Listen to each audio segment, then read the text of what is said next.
Ogun fún obìnrin tó ń wojú Ọlọ́run ọba fọ́mọ. Ẹ bá mi gẹ́ẹ̀tì ewé gáúvà tútù, ewé àkókò tí wọ́n fi ń joyè yẹn tútù, ìgbín ńlá 3, ẹyin adìyẹ ìbílẹ̀ 3, kànáfùrù, ìyèré, ewé efinrin, ẹ̀gún lágúnmu, ẹ̀gún kẹsà síbòjì kó gbẹ, kẹ̀gún lágúnmu kó dàbí páúdà. Bẹ́ẹ̀ ni ṣíbí kan láàárọ̀, ṣíbí kan lálẹ́ pẹ̀lú ẹ̀kọ gbígbóná àbomi tó lọ́wọ́rọ́. Àgbo ẹ̀ náà tún leléyìí. Bá mi gẹ́ẹ̀tì ewé gáúvà pẹ̀lú ewé igi ìpín, epo igi ìpín, ewé gáúvà, epo igi ìpín, ẹ̀rù alámọ̀ àbí ẹ̀rù àwọ̀nká, ẹ sè é lágbo kí obìnrin náà máa mu àgbo yẹn ní kọ́ọ̀pù kan láàárọ̀, kọ́ọ̀pù kan lálẹ́ tó bá ti parí nǹkan oṣù ẹ̀. Farabalẹ̀ kó gbọ́ fídíò ìdílé kò dẹ̀ fi ránṣẹ́ síwájú kó tó ṣiṣẹ́ yìí àbí tó bá ṣiṣẹ́ tán ìkọ̀rọ̀ balagbara fi sákàǹtì àwọn ọmọ aláìní. Àkáǹtì nọ́mbà ní fún àwọn ọmọ aláìní 0123214254. Àkáǹtì nọ́mbà fún àwọn aláìní 0123214254. Wema Bank of Nigeria.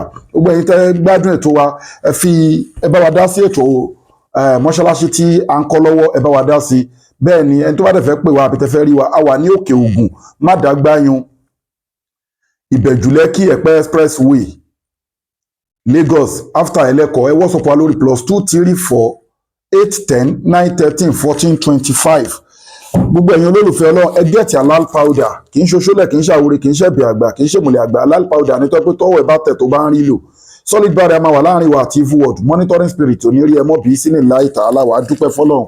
Ẹ gẹ́ẹ̀tì miracle leaf sí wa, ewé ọ̀tọ̀ọ̀tọ̀ 100 àti máa Zemzem la fi preserve senna leaf. Ó lágbára púpọ̀ jù. Ikùn èèyàn wú ni, ẹsẹ̀ èèyàn wú ni, wọ́n gbé nǹkan síyàn nínú ni. Oríṣiríṣi àìsàn, ikú nìkan ni kò lè wà, òun àti all in one ẹ̀ láti ni. Gbogbo product wa ló dẹ̀ wà halal, iṣẹ́ ti rí ló gba láàbù kọjá. Prevention all in one, cure ni, treatment ni. Bẹ́ẹ̀ ni àìsàn ọlọ́jọ́ pípẹ́ ó ti lo oògùn sí kò lọ. Ẹ gbìyànjú, ọmọdé ń lo, àgbà ń lo, all in one. Ó lágbára wọn àti miracle leaves ẹ̀ láti gẹ́ẹ̀tì ẹ̀. Adẹ̀ láwọn special package tá a tún máa ń ṣe fún ọkùnrin tó ń bá mú nǹkan ọmọkùnrin ẹ̀ tí wọ́n ń lò ní evil world, àbóbìnrin tó ń wojú Ọlọ́run ọba fọ́mọ tí ó pé àwọn ayé ló jókòó síbẹ̀, àbí ètò ọmọ ó ní the guidance. Aláwọn package fún ẹ tó obìnrin tó bá ń wojú Ọlọ́run ọba fọ́mọ, couples tó ń wojú Ọlọ́run ọba fọ́mọ general rather.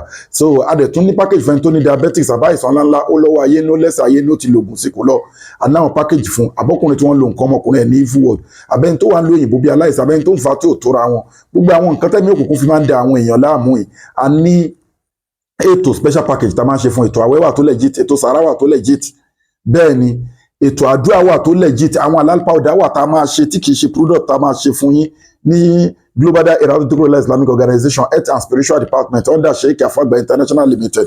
Ẹ gẹ́ẹ̀tì bulldozer med fibroid fún blockage tube àti fún fibroid. Ẹ gẹ́ẹ̀tì oyún ìju. Ẹ gẹ́ẹ̀tì transformer 1100 power, transformer 1100 power fún weak erection, quick ejaculation, low sperm count àti bẹ́ẹ̀ bẹ́ẹ̀ lọ. Ọkùnrin tí ò bá lè gbéná wọlé dáadáa, gẹ́ẹ̀tì caterpillar àti transformer àti miracle leaves. Gẹ́ẹ̀tì mẹ́tẹ̀ẹ̀ta papọ̀. Ọkùnrin tí ò bá lè gbéná wọlé dáadáa, tí nǹkan ọmọkùnrin ẹ̀ tí ò lè ṣe dáadáa, tó ní ìdákọ́lẹ̀ àbáròbùsà ń dà láàmú, mẹ́tẹ̀ẹ̀ta ló máa gẹ́ẹ̀tì. Obìnrin tí ẹ̀dá ń dà láàmú, tí sọmúróró ń dà láàmú, tó ní infection, gẹ́ẹ̀tì caterpillar bí sínú láì tààlà, wàá fi inú ṣoyún, wàá fẹ́ ìgbọmọpọ̀. Ẹ gẹ́ẹ̀tì memory booster. Tábánikà máa polówó táìmù máa lọ. Memory booster ìsọ̀yè ilé àmù fọmọdé àti fún àgbàlagbà, ó wà effective. Kódà kò jẹ́ páyé ló fẹ́ kó làákà èèyàn. A tún wá ń ta black seed oil, black seed powder, virgin olive oil. A tún ń ta gbogbo àwọn nǹkan wọ̀nyí ló ń láti nílé first aid ni. A ní ètò ẹ pé ó ti wà pẹ̀lú rúkìá tá a ti ṣe rúkìá sí. Adẹ̀lé tó jẹ́ pé pure náà ni. So èké ìtẹ́ bá fẹ́ ń bẹ̀, ẹ contact wa lórí èké ìpèníjà tó bá kò dojú kẹ̀dá. Tábánikà máa polówó nǹkan tí à ń ṣe ní company wa ní organization Global Dahiratu Islamic Organization ilẹ̀ akún, but ẹ̀yin olólùfẹ́ wa ẹ̀ ti máa rí oríṣiríṣi fídíò wa. Èyíkéyìí both natural and spiritual problem, ẹ contact wa. A wà ní òkè Ògùn Mádàgbáyún, Ìbẹ̀jú Lẹ́kì Ẹ̀pẹ́ expressway Lagos after ẹlẹ́kọ̀ọ́, ibẹ̀ la wà. Ẹ WhatsApp wa lórí +234 810 913 1425. Lẹ́ẹ̀kan sí ẹ kọlù àbíkẹ́ WhatsApp wa lórí +234 810 913 1425. Inna li zata lillahi jami'a. Gbogbo agbára Ọlọ́run ọba lónìí o. Àdúrà ló ń gbà, agbára kọ́. Nǹkan tẹ́ bá lágbára ẹ fi sákàǹtì àwọn ọmọ aláìní, fáwọn opó, fún lọ síwájú ẹ̀sìn àti fún mọ́ṣáláṣí tá ń kọ́ lọ́wọ́. Lẹ́ẹ̀kan sí account number ní fáwọn ọmọ aláìní, charity account rather 0123214254. Charity account 0123214254. Wema Bank of Nigeria, Global Dahiratu Islamic Organization. Inna li zata lillahi jami'a. Gbogbo agbára Ọlọ́run ọba lónìí o. Ma salam wa ila liqa'i.